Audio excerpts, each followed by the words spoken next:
or rigging could help him defend his atrocious record. I don't debate as well as I used to. But I know what I do know. I know how to tell the truth. President Biden, Donald Trump back on the campaign trail today after last night's historic presidential debate. Biden looking to ease fears following what some consider a shaky performance, while Trump hopes to capitalize on this.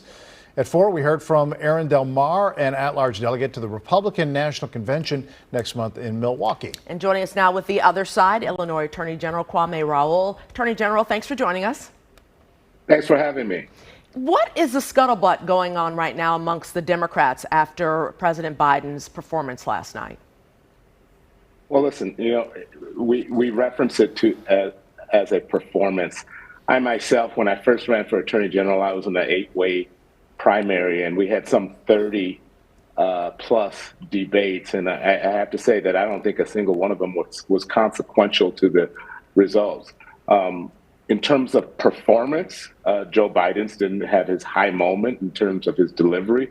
But if we analyze the substance of what was discussed last night and what has been the performance of two presidents, former President Donald Trump and Joe Biden, the choice is clear. And I think that's the point that Joe Biden was making today. I think he was a lot more eloquent today than he may have been in the debate last night. But you have a choice between somebody who has high integrity, who has performed well over the last 3.5 years as president, not as a debater, but as a chief executive, and somebody who's lived in a pool of lies.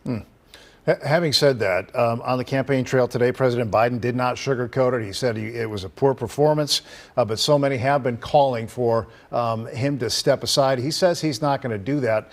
How do you think he makes the stand that he should remain as candidate and remain president of the United States?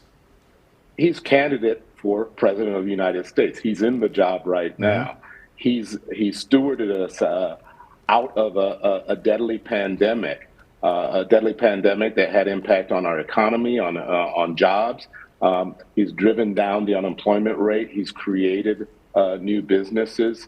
He's created, through the CHIPS Act, more access to the type of products that we need in an affordable nature.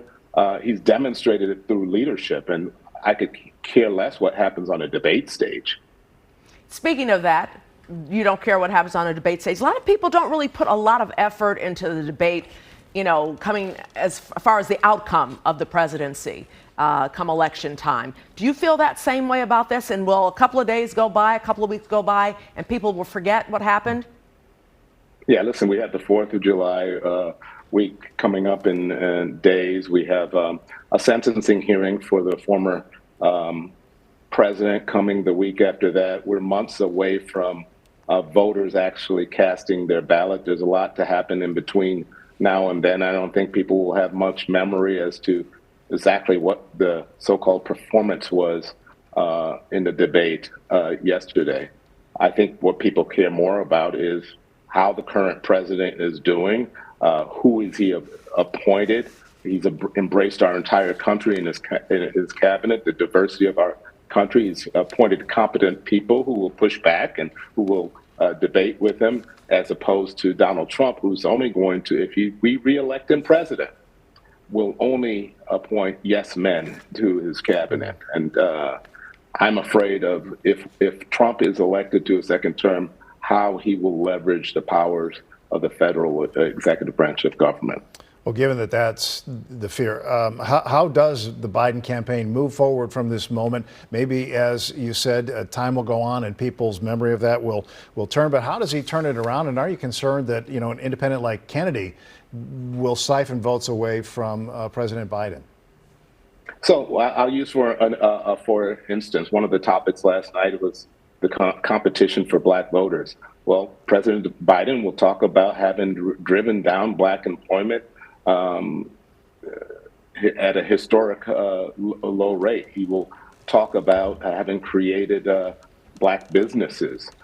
He will talk about having lowered student loan debt and eliminated it for so many Americans, and that has its impact on the Black community.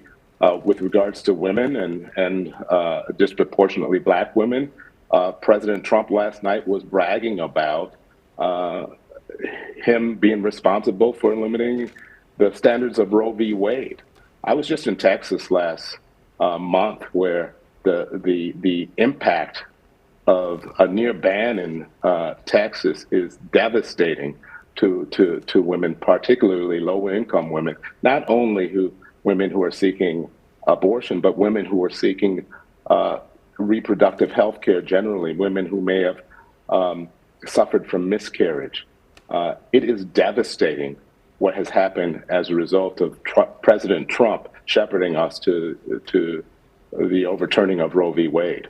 How should Democrats react today and moving forward to the alternative facts that were given last night from candidate Trump?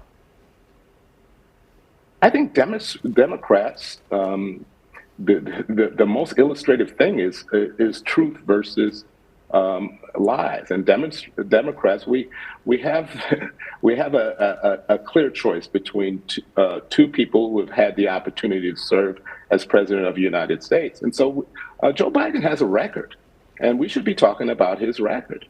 His record, when people usually ask the question, are you better off than 4 years ago? I remember 4 years ago, we were in the midst of a deadly pandemic that was killing people, that had its impact on our businesses.